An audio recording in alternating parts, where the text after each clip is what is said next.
Boa noite, queridos irmãos. A graça e a paz seja com todos.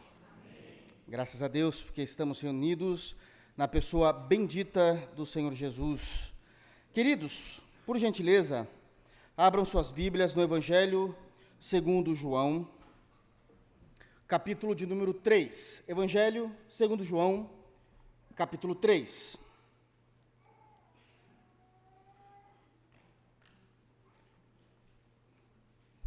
Amém? Nós vamos ler como o texto que vai nos dar norte no sermão de hoje. De imediato, somente o versículo de número 8. João, capítulo 3, versículo de número 8. Amém? Todos abriram? Podemos fazer a leitura? E o que eu vou lhe pedir é que, após a leitura, permaneçam abertos em João capítulo 3.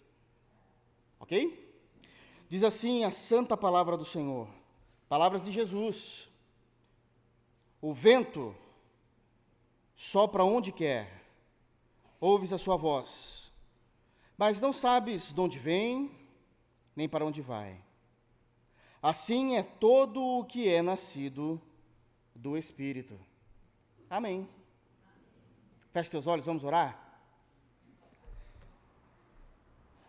Senhor Deus de toda graça, é no nome de Jesus que nós, com reverência, temor, tremor, nos colocamos diante da sua santa, perfeita, majestosa presença.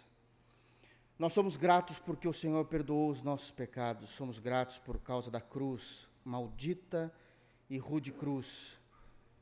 Mas foi nela, Senhor, que a tua perfeita vida nos trouxe a perfeição de viver para ti. Obrigado por tua obra redentora. Obrigado porque o Senhor nos adotou em sua família. Senhor, nós temos um texto maravilhoso diante de nós e nós pedimos que, no poder do teu Espírito Santo, o Senhor possa nos conduzir na tua verdade. É no nome de Jesus que nós oramos. Amém. Queridos, os irmãos sabem que nós temos pregado uma série de mensagens sobre o Espírito Santo e a Igreja de Jesus. Já tratamos de muitos aspectos teológicos na primeira parte dessas mensagens, aspectos que realmente devem nortear e fazer a gente compreender com mais assiduidade e perspicácia a pessoa do Espírito Santo. E nós estamos agora no momento dessa série de mensagens onde estamos entendendo, através da exposição bíblica, os nomes pelo qual a própria palavra de Deus apresenta a pessoa bendita, divina, o Deus Espírito Santo. E nós já falamos algumas coisas aqui que foram muito importantes para a nossa fé, para a doutrina da igreja, e que com certeza isso terá valia para o seu dia a dia. Já me lembro de ter falado como o Espírito Santo, como o Consolador, o Paracleto, e como deve ser entendido essa compreensão do Espírito Santo como nosso Consolador. A última vez que eu preguei aqui sobre nessa mensagem, nessa temática, nós falamos do Espírito Santo como mestre e também o ajudador. Está lá em João capítulo 14, versículo 6, onde fala que o Espírito Santo iria nos ensinar, mas também ele iria nos lembrar dessas verdades. Os irmãos se lembram disso? Então, são características e os nomes pelo qual a própria palavra de Deus chama o Espírito Santo. E hoje, juntamente com os irmãos, com a graça e permissão divina, eu quero falar com os irmãos sobre o Espírito Santo como o vento. O Espírito Santo, porque é assim que as Escrituras chamam o Espírito Santo, é assim que Jesus o nomeia, dizendo no versículo 8, o vento sopra onde quer. Então, eu quero falar com os irmãos sobre o Espírito Santo como o vento. O poder invisível, mas notório de Deus. Essa é a compreensão básica do versículo. O Espírito Santo como vento, porque é um poder invisível, mas ele é notório, mas ele é claro, do poder da Trindade. E é sobre isso que eu quero conversar com os irmãos. Queridos, os irmãos que estão acompanhando essa série de mensagens desde o início vão se lembrar que eu tenho falado que, diferentemente das pessoas do Pai e do Filho, muitas das vezes, quando é falado do Espírito Santo, é falado dentro de um outro contexto, de um contexto maior, de um contexto imediato. As Escrituras estão falando sobre um determinado contexto, trazendo uma narrativa, ou então trazendo uma exortação, ou trazendo uma teologia, uma doutrina, e no meio dessa narrativa, aparece a pessoa do Espírito Santo sendo falada e descrita a nós. Vocês se lembram disso? O Espírito da verdade aparece de repente em um momento lá em Hebreus, e o Espírito Santo, e vai sendo falado aonde ele é construído. E se os irmãos são espertos, e eu sei que os irmãos são, os irmãos já perceberam que o Espírito Santo atua em todas as áreas da existência humana e da existência da história. Nós precisamos desconstruir a compreensão. Não estou dizendo que os irmãos têm essa compreensão, mas, via de regra, as pessoas têm uma compreensão de que o Espírito Santo é subordinado e que o Espírito Santo atua em uma, no máximo duas áreas da existência, e isso é um erro. Nós já provamos, por exemplo, que o Espírito Santo é ele que levanta, ou ele deseja, líderes da igreja, em Atos capítulo 13, separai para mim. Ele fala na posição de Deus, ele fala isso. Ele deixa clara a cobrança sobre os pastores, o Espírito Santo. Não estamos falando da pessoa do Pai, e não estamos falando nesse momento da pessoa do Filho, mas em Atos capítulo 20, versículo 27 e 28, fala que o Espírito Santo vos constituiu bispos. Ele. Cuidai da igreja. São pontos que nós não percebemos. São pontos que nós não, muitas das vezes, passamos batido, porque essas informações estão dentro de contextos ou de narrativas que estão falando de um outro assunto. O versículo 8 está exatamente nessa mesma posição. O versículo 8 não estava falando sobre o Espírito Santo, é uma conversa, essa conversa está dentro desse contexto aqui, de um judeu, o Nicodemos, e dentro dessa conversa que Jesus está falando e tratando com o judeu Nicodemos, ele fala do Espírito Santo. Mas como ele fala do Espírito Santo, quando ele fala, ele está tratando do Espírito Santo como vento. Então, para que a gente possa entender o porquê que Jesus usa isso, eu quero trazer esse contexto para os irmãos, de João capítulo 3. Eu não vou expor com riquezas de detalhes, porque o foco é a pessoa do Espírito Santo nessa série de sermões. Mas é necessário entendermos o que é que está acontecendo. E eu já me adianto dizendo que eu quero trazer aqui 3 evidências.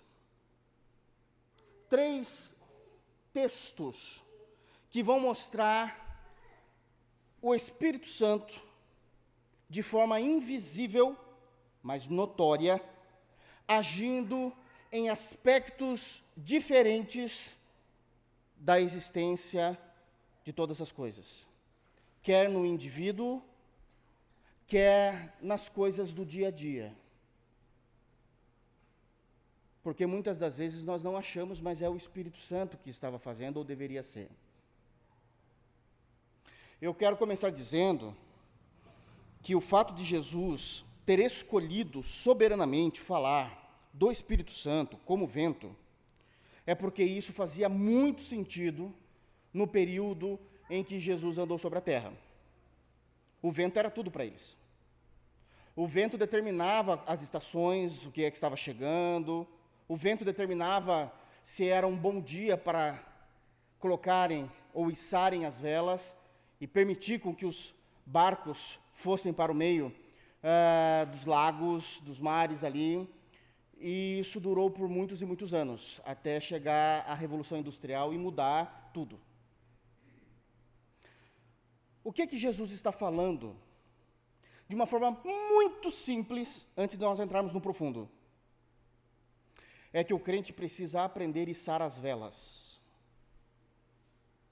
uma vez depois de convertidos, e ser guiados, empurrados, levados pelo Espírito Santo.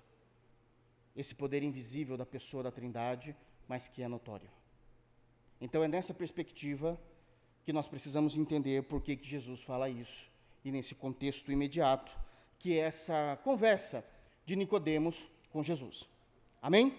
Depois eu vou dar mais outras duas compreensões de outros aspectos da ação do Espírito.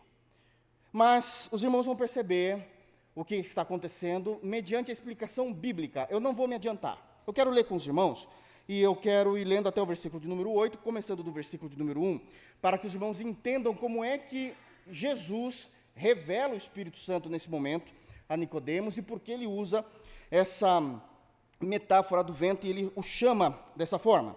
Então eu queria conversar com vocês, comentar com vocês a partir do versículo 1, que diz assim, somente o versículo 1. Havia entre os fariseus um homem chamado Nicodemos, um dos principais dos judeus.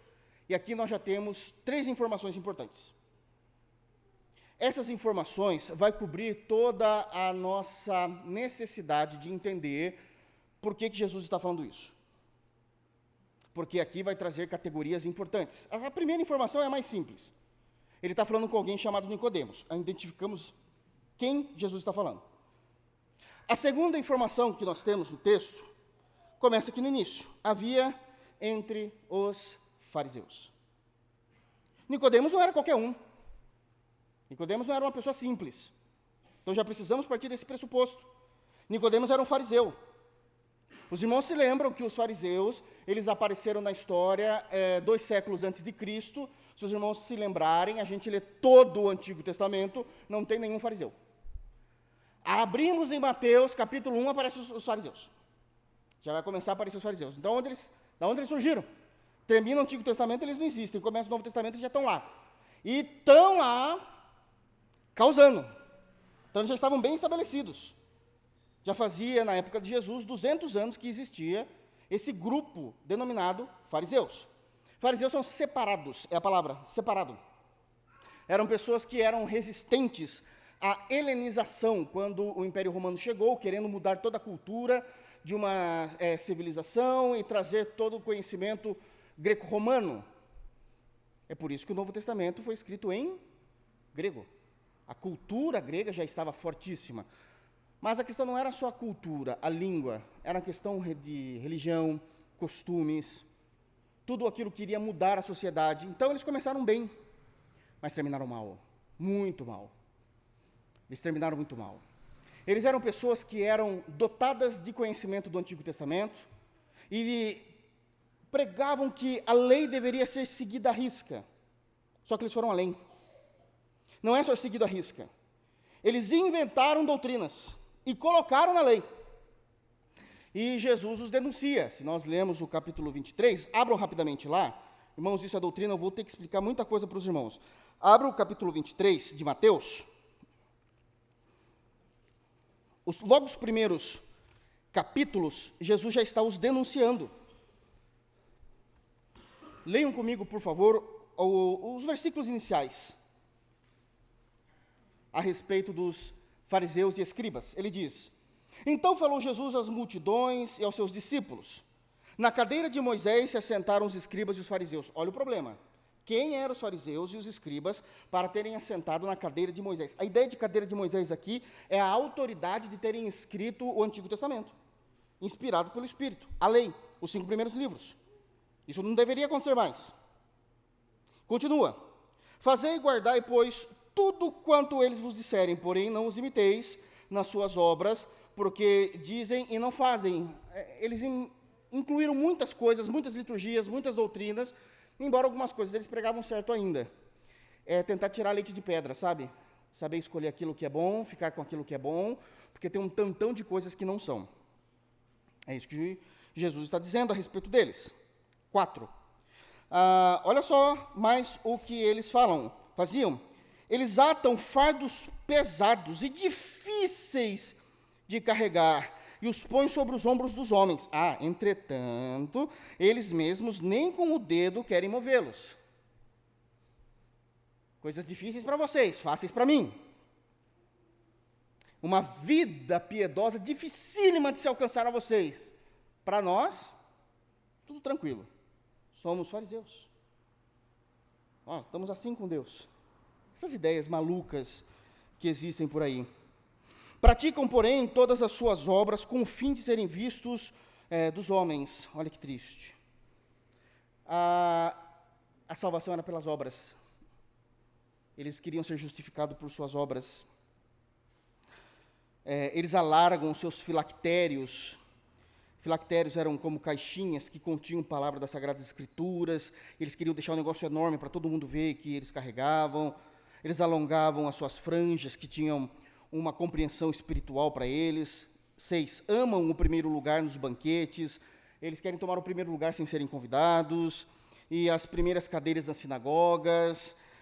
E as saudações nas praças. E os serem chamados mestres pelos homens. Então, eles tinham uma compreensão bem errada do que era servir a Deus. Então, vamos voltar para João. Agora a gente sabe quem é o Nicodemos e o que esse homem era. Um fariseu, nessa estrutura que Jesus está condenando. E temos uma terceira informação. No final do versículo 1 diz, um dos principais dos judeus. Ele fazia parte do Sinédrio. O Sinédrio era a corte judicial que judicializava todas as questões de Israel. Se lembram que em Israel a religião dava o tom da sociedade e da lei. Não tinham todo o poder que eles queriam, porque agora eles estavam debaixo do Império Romano, eles não podiam condenar à morte. Foi por isso que eles pegaram Jesus e levaram para o Pilatos, porque se dependesse deles, eles mesmos matavam Jesus. Mas os romanos disseram, vocês não têm essa autoridade, até aqui a gente deixa vocês continuarem. Até aqui. Mas quem decide vida e morte é o Império. Por isso que eles levaram para o Pilatos. Só por causa disso. Porque eles estavam presos a Roma. E esse sinédrio era composto de 70 pessoas. Escribas, fariseus, homens conhecedores da elite. Então não é nenhum coitadinho que está diante de Jesus. Já conseguimos compreender aqui algo importante. No versículo 2, João também vai nos ensinar outra coisa. Ele não era apenas da elite religiosa, ele não era apenas alguém que se achava melhor do que Deus, incluindo liturgias, ele não era alguém que fazia parte do sinédrio, mas ele também tinha um comportamento diante da sociedade virtuoso. No versículo 2, o que João vai nos ensinar é que ele tinha escrúpulo e era diplomático. A régua para Nicodemos é alta. Isso mostra que isso cabe a todos o que vai acontecer aqui. Porque ser como Nicodemos não era fácil. Ele podia estar errado. Mas para ele ser errado do jeito que ele era, ele teve que ralar. Foi mérito dele. Vocês conseguem entender? Está errado. Mas se você chegasse lá e falasse assim, quero errar juntos, você fala, você não tem competência para isso não. Vai ter que ralar um pouquinho. Então tem duas informações importantes no versículo 2. O seu escrúpulo, e não confundo com alguém inescrupuloso. Aí tem o i na frente, é escrupuloso. Alguém que tem consciência moral. E ele é diplomático. Olhem a primeira parte do versículo 2. Ele já chega falando, este de noite foi ter com Jesus. Ele tem escrúpulo, ética. E tem consciência moral. Ele sabe diante de quem ele está indo na visão humana. Na visão humana. Por isso que ele foi de noite. Porque Jesus era um problema em Israel aos olhos dos fariseus. Jesus era um problema. Então eu vou na calada da noite, onde não tem pessoas se movimentando, não há pessoas que vão cruzar o meu caminho, não vai haver outro fariseu, alguém do sinédrio me pegar sentado com Jesus. Isso não pode acontecer, isso seria muito feio, porque Jesus ele era extremamente mal visto. Mal visto como? Bom, as escrituras falam que aos olhos dos fariseus, Jesus era um mestre controverso, Mateus capítulo 7, 29, quando é dito que Jesus ensinava com autoridade, e não como os escribas e fariseus. Para ele, são controversos, ensinando coisas que a gente não ensina, da maneira que a gente não ensina. Fica falando algumas interpretações que a gente não tem. É um mestre controverso. Para os fariseus, Jesus também era um transgressor da lei. Mateus capítulo 12. Você transgrediu o sábado. Não só você, seus discípulos também estão comendo espigas. Um mestre controverso, transgressor da lei. E Jesus também era para os fariseus. Isso ele era, e muito, de fato. Isso eles estavam meio que certos. Com um objetivo errado, mas estavam corretos. Ele era um perigo para os líderes religiosos. Bom, basta a gente ler todo o capítulo 23 de Mateus, que a gente leu os 6 primeiros versículos. Porque ele denunciava mesmo o Senhor Jesus. Então Jesus não era bem visto, não era bem quisto. De noite, eu vou falar com ele. Escrúpulo. Não vou escandalizar ninguém. Mas ele era diplomático. Olha como ele chega dizendo: Rabi, sabemos que é mestre vindo da parte de Deus, porque ninguém pode fazer esses sinais que tu fazes se Deus não estiver com ele. Deixa eu explicar algo aqui importante. Por que ele é diplomático? Porque ele dá a mais alta afirmação para Jesus que é possível naquele ambiente em que eles viviam em Israel. Ele chama Jesus de Rabi. É uma palavra hebraica. Rabi. E também, numa forma mais completa no hebraico, é Raboni, que significa mestre. Mestre. É que para nós aqui, mestre é mestre. Novamente, o português se atém a isso apenas. Mas falar Rabi é dizer não apenas que ele é um mestre, mas ele é um mestre de alto nível. É um mestre com autoridade naquilo que fala. É um mestre que não é opcional se eu vou dar ouvidos ao que ele está falando ou não. Se ele falou, eu cumpro. Ele tem autoridade. Ele é de alta performance. Hoje nós diríamos assim, especialista, doutor em tal área. Porque existe uma outra palavra, também dada a mestre no contexto judaico, hebraico, que é didáscalos. E didáscalos, ele tem ali, obviamente, o nosso respeito, tinha o respeito dos judeus, era um mestre no sentido de um professor, e com todo respeito, mas é o que a palavra diz, a gramática, o vocábulo mesmo. Didáscalos é um professor genérico.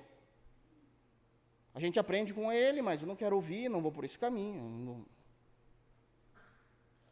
E isso é interessante, porque Jesus leva isso ao pé da letra. Jesus não fala que ele está errado em ser chamado de mestre, como Jesus falou para o jovem rico. Porque Jesus também já conhecia o coração. Mestre, mas é uma verdade. Mas ele chama Jesus de Rabi, alto nível, especialista. Jesus também chama ele de mestre no versículo 10. Tu és mestre em Israel e não compreendes essas coisas, mas Jesus usa didáscalos. Isso é genérico.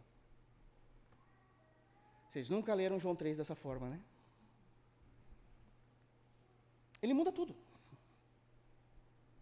Então agora nós sabemos quem é o Nicodemos, a quem ele pertence, o que ele crê e o que ele faz na fé. Bagunçou, colocou um monte de liturgias, mas também sabemos que ele não é alguém com todo respeito, mas que chega para Jesus dizendo, nós vai, nós volta. Não. Ético, tem escrúpulos, diplomático, dá a maior honra a Jesus. O que ele não esperava era a resposta de Jesus. Porque imaginem, este de noite, leiam o versículo 2, este de noite foi ter com Jesus, ele disse, ele não perguntou, ele afirmou. Rabi, sabemos que é mestre vindo da parte de Deus, porque ninguém pode fazer esses sinais que tu fazes, se Deus não estiver com ele. A isto respondeu Jesus, em verdade te digo que se alguém não nascer de novo, não pode ver o reino de Deus. O que está acontecendo? Não perguntei nada disso. Não falei nada disso. Jesus já vem com uma bomba para ele. E a gente também precisa entender o porquê é que Jesus fez isso. Bom, o Nicodemos perguntou alguma coisa? Não perguntou. Por que Jesus respondeu? Por que Jesus falou isso? Porque Jesus conhece os corações. E parece-nos que Jesus não estava querendo perder muito tempo com Nicodemos, ele foi direto. E aqui eu quero chamar a atenção dos irmãos a algo impressionante, porque o texto já está falando da onisciência de Jesus. Nicodemos não tinha consciência, de fato, de quem estava na frente dele. E mostra o atributo da onisciência. E aqui eu quero chamar a atenção aos irmãos, de vocês, a algo importante. Eu tenho certeza que todos os irmãos aqui não discutem a onisciência de Jesus. Isso para nós é um ponto pacífico. Então eu sei, lógico, todo texto que eu leio, pastor, eu leio sabendo que Jesus é onisciente. Eu sei disso, queridos, graças a Deus, graças a Deus. Mas o que eu quero dizer é que quando nós lemos as Escrituras, por mais que nós saibamos de pontos, de doutrinas, de teologias, porque já lemos outros textos, já ouvimos bons sermões, aprendemos em escola bíblica dominical, as Escrituras é quem manda no texto. E nós precisamos lê-la de acordo com a informação que ela está nos passando no momento em que nós estamos lendo. Eu sei que todos aqui creem na onisciência de Cristo, graças a Deus. Todavia, nós precisamos entender o momento em que ela quer falar disso. Bom, por que eu estou dizendo isso? Porque o apóstolo João já nos informa desse atributo para entrar no capítulo 3. É por isso que já acontece essa resposta. Então, olha novamente o capítulo 2 agora, mas a partir do versículo 24. No capítulo 2, nós temos duas grandes informações principais, que o Espírito Santo, através do apóstolo João, quer nos informar. A primeira circunstância, o primeiro evento que nós temos é o casamento lá de Caná, as bodas de Caná. Vocês se lembram disso? Que foi onde Jesus realizou o seu primeiro milagre, transformando a água em vinho. Tem um porquê o Espírito Santo pediu para ser colocado nisso aqui.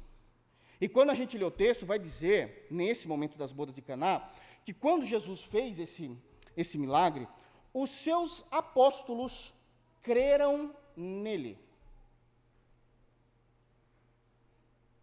Não vou entrar nesse assunto agora porque eu não estou expondo João. Mas uma coisa tem que ficar claro. Ainda quando eles foram chamados, eles não tinham uma total compreensão de quem era Jesus e talvez não criam nesse poder infinito de Jesus. Eu fazia uma brincadeira quando eu dava aula em seminário. Você crê no poder de Jesus? E todos os seminaristas sabem mais que os professores, é o que eles creem. Claro. E ele tem poder para ressuscitar mortos? Claro. Eu falava, então você imagina chegando num lugar onde alguém está sendo velado e Jesus pode ressuscitar? Bom, pelo menos naquela época eles diziam, claro que pode. Mas e se ele foi comido por uma besta fera? Travou? Parece que o corpo tem que estar perfeito para a ressurreição, senão não acontece, porque você não conhece o seu Deus. Como eles vão ressuscitar? Eu lembro que eu dava um exemplo, na época fazia sentido, hoje não faz mais. Que eu falava, imagina se fosse o caso do Senhor ressuscitar um dos integrantes dos Mamonas. Eles não estão bonitinhos. E aí dava um start falando, nossa, até onde eu creio no poder do meu Senhor? Até onde? Travou aí também, irmãos? Ele pode, tá? Só para saber. De uma forma que nós não conseguimos entender, mas ele pode. Mas nós temos também uma segunda circunstância. Depois das bodas de Caná, no capítulo 2, o Espírito Santo pediu para João escrever, ordenou que João escrevesse a respeito de Jesus no templo, quando ele vai lá e derruba todas aquelas bancadas, existia ali uma troca de dinheiro, era uma coisa inescrupulosa, e ali também tem uma informação. O zelo de Jesus pelo Pai e pelo lugar da oração. Se você não lê nessa perspectiva, você não entende o texto. Sempre esteve lá. Aí tem a parte final do capítulo 2, que é o versículo 23, que eu pedi para os irmãos lerem comigo, e está dizendo assim: estando ele, Jesus, em Jerusalém, durante a festa da Páscoa, muitos, vendo os sinais que ele fazia, creram no seu nome. Mas o próprio Jesus não se confiava a eles, porque os conhecia a todos. E não precisava de que alguém lhe desse testemunho a respeito do homem, porque ele mesmo sabia o que era a natureza humana. Todos viram seus milagres e falaram: nós cremos. Fizeram uma confissão de fé. Jesus não deu bola, porque Jesus conhece os corações. Termina-se o capítulo 2 dessa forma, porque é necessário compreender isso no capítulo 3 e no capítulo 4. O capítulo 4 é a mulher do poço de Jacó. Eu sei, você tem já teve 5 maridos, e o que você está agora? Com licença. Então, nós precisamos ler a Bíblia no tom que ela vai nos fornecendo no momento. Porque o capítulo 3 e o capítulo 4, nós precisamos estar munidos dessa informação, para ler o texto. Fez sentido para os irmãos? Amém? Então, nós precisamos ler o capítulo 3 nesse contexto da finalização do 2. Olha, traga à memória agora o atributo da onisciência, que você vai precisar para entender isso. É onde a gente entende. A gente entende, começa a entender isso, quando Nicodemos não fez nenhuma pergunta e Jesus já começa a falar, porque Jesus conhece tudo, absolutamente tudo, sobre todos. Então ele vai falar aquilo que Nicodemos precisa ouvir, e não responder aquilo que Nicodemos quer perguntar. É por isso que Nicodemos faz esse elogio diplomático a Jesus, e a resposta é: olha, em verdade te digo, que se alguém não nascer de novo, não pode ver o reino de Deus. Bom, Nicodemos ficou meio atrapalhado, recebeu isso é um murro, muito mais forte do que Mike Tyson, junto com Muhammad Ali ao mesmo tempo. Muito mais forte. Muito mais forte. A ponto dele não entender muito bem, porque Jesus está dizendo assim: olha, eu vou conversar com você na perspectiva do novo nascimento. Novo nascimento. Nesse momento, aparece o pastor Maurício, estou brincando. Para falar do novo nascimento. Mas para que se entendesse, ele fala isso, e Nicodemos realmente não entende. Existem alguns teólogos que acreditam que isso pode ser uma forma zombeteira, mas não é. Ele está falando de uma forma extremamente séria, porque tanto o versículo 1 como o versículo 2 mostra a seriedade de Nicodemos, a quem ele pertence, ele não está brincando, e ele vai falar as seguintes palavras do versículo 4.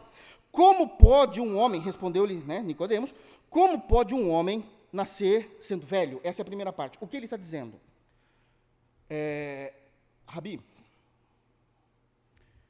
eu preciso apresentar a você a dificuldade da sugestão que você tem colocado referente à verdadeira fé. Sabe por quê? Porque eu sou velho. Ele era velho, então a gente já sabe que ele não era novinho, óbvio, faz parte do sinédrio.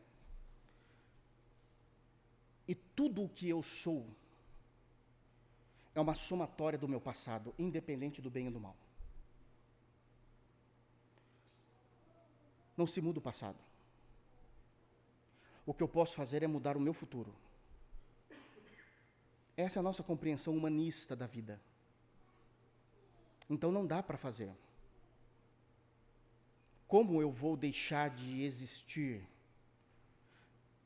se eu existo por causa de experiências, crenças e valores internalizados?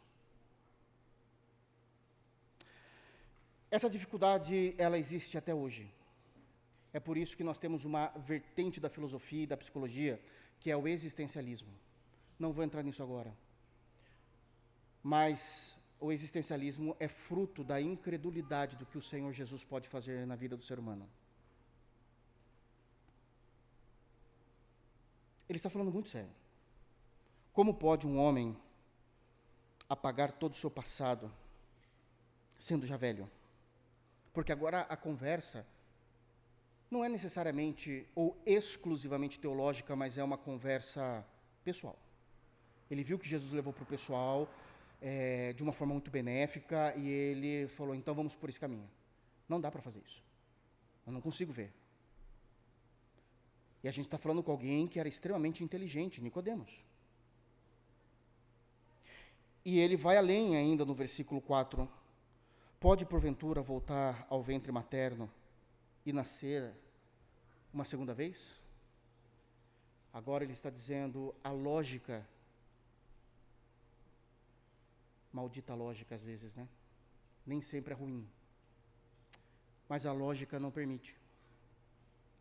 O problema é que falar com Deus na perspectiva da lógica não vai dar certo. Por Deus que ressuscitou mortos, se auto-ressuscitou, andou sobre as águas, fez aparecer pães e mais pães, peixes e mais peixes, expulsou demônios, curou enfermidades, curou 10 leprosos de uma única vez. Não dá. Isso mostra a fragilidade humana diante da Trindade. Nós não somos absolutamente nada diante da Trindade. A lógica é para nós. Ela não é de todo ruim, em nenhum momento eu estou falando isso, deixo claro. Mas a gente está conversando com alguém que é de outra prateleira. Que ele não está preso a tempo, espaço e circunstância. Que as leis da natureza não se aplicam a ele. E quando se aplica é porque ele permitiu. Porque Deus não pode morrer. Não vou nem entrar nesse assunto. Mas ele morreu. Até a natureza divina, eu vou continuar lendo o texto aqui que é melhor. É só para cutucar vocês, para vocês entenderem o como vocês devem amar a palavra, e muitas vezes eu começo de mim e vocês saberem, talvez eu não saiba nada.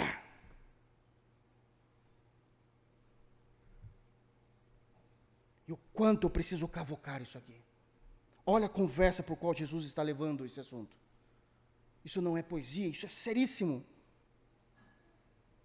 Então, essa complexidade e, ao mesmo tempo, essa falta de raciocínio espiritual de Nicodemos é muito real. Ele fala, o que você está pedindo, primeiro, é algo impossível, apagar o passado, e segundo, a lógica não permite isso, é isso mesmo, e ele está em parafusos.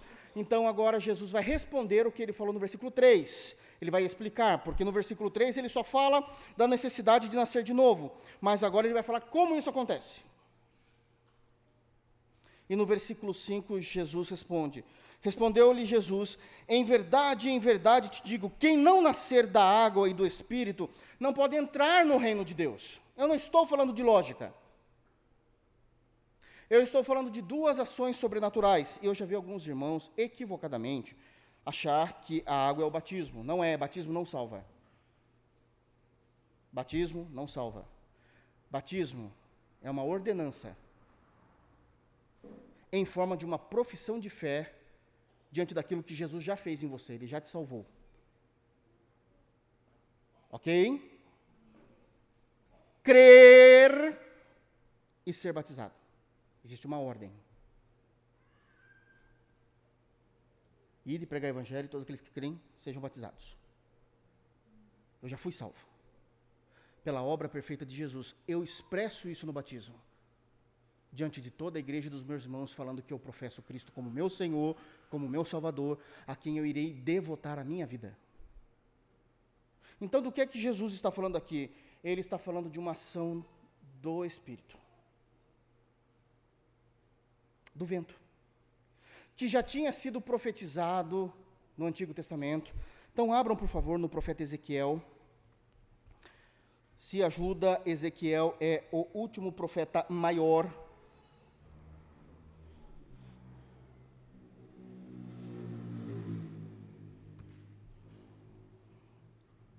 Capítulo 36.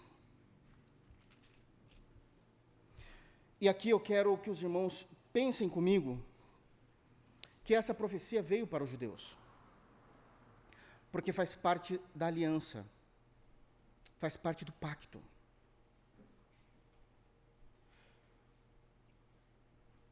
E nesse capítulo, é claro, a profecia a Israel, e a partir do versículo 16, a restauração de